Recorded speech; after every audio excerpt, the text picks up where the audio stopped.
The K&N Typhoon was one of the first mods I did on my TC when I got this car over 3 years ago, the other one being the Borla exhaust. That was before I conceived the notion of doing a YouTube channel, so unfortunately there is no installation video for this. My only tips for you are to follow the instructions carefully, and if it doesn't list any parts specifically, take a look at the assembly diagram. For example, it doesn't necessarily list using this screw, lock washer, and washer. It just says attach with provided hardware. So look at the diagram, that way you don't end up wondering why you have leftover pieces. The only other tip I have is if you have a strut bar, the hose here may rub on the underside. I was able to take a nice 11-inch zip tie and secure it that way to keep the hose from touching the bottom there. So I secured it so that the hose is neither touching the top of the intake or the underside of the strut bar there. There are two types of air intake systems that you can get for your car. The short ram intake, which is basically what this is, minus this heat shield. Short pipe that terminates in the engine bay, gives you faster throttle response, easier maintenance and installation, but it does draw in heat from the engine, so you won't get as much horsepower. And then there's the cold air intake, which is a little bit more difficult to install, but the piping continues down into this hole behind the fender and bumper, and the air filter will sit here. So this will draw in air from outside, but again, a little bit more maintenance to get to. And then we have the K&N. The K&N Typhoon is marketed as a cold air intake system, but in my books, this is just a hybrid intake system, actually. You've got the benefits of a short ram intake that allows you to have nice, fast throttle response, coupled with a heat shield to block the engine heat from getting to the intake. Now, obviously, if you're sitting idle at a stoplight, it will start to get hot here. The air intake temperature will rise. But once you start moving, I was able to use my torque app to monitor the ambient air temperature and the air intake temperature. And it was only a 3 to 5 degree difference depending on the day, even on a hot summer day. And that's a pretty negligible difference in the temperature going in from on one of these, as opposed to if you didn't have a heat shield and it was just drawing in the air from the engine itself. Now, I definitely would not have gone with a straight up short ram intake, and I'll go over why I didn't get a cold air intake instead. But I'm very happy with the K&N.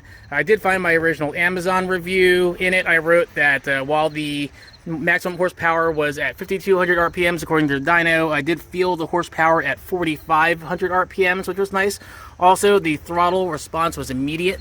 I don't know if you've gotten a chance to look at the factory airbox and then the pipe that leads up to the bottom of the airbox, but it's pretty narrow compared to this intake, and it's not as smooth, so that definitely helps a lot. Now, why did I get this particular intake system instead of a cold air intake? Two reasons. One, I had a cold air intake on my last project car, and on my way home from my birthday party, it was raining so hard that I actually hydro-locked, and that really sucked. So when you have the air intake up here, the chances of that happening is pretty nil. The other reason is maintenance. This is very easy to maintain. You can just unscrew this right here, pop the filter off, clean it, use the recharger kit, let it dry, pop it back in, done.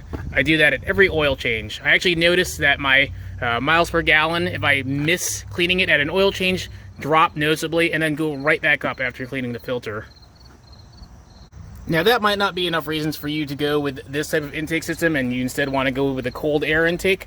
So I will ask you two questions to help you decide really on if you want to do the K&N setup or a cold air setup.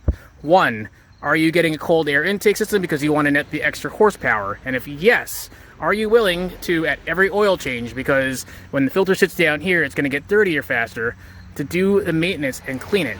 Cleaning it's going to basically mean turning the wheel, so you can access here, unbolting here, removing this annoying clip, unbolting here, unbolting right here, pulling this aside, reaching your hand in with a flathead screwdriver because they don't use Phillips for the most part, hoping you can get on the back of that worm screw clamp, unscrewing it, take the filter out, clean it, dry it, put it back in. Because if you're not willing to do that, then there's no point in getting a cold air intake. The problem is, as I just told you earlier, when this gets dirty, I lose miles per gallon, which means I'm not getting airflow into the engine as much, which means that I'm not getting my performance. So if you got an air filter down here that gets dirtier faster and you're not maintaining it, you're going to lose all that extra horsepower that you're so excited to net. and you won't even have the throttle response that you have from a short air intake system like this. So I would definitely recommend going with the K&N. I'm very happy with it.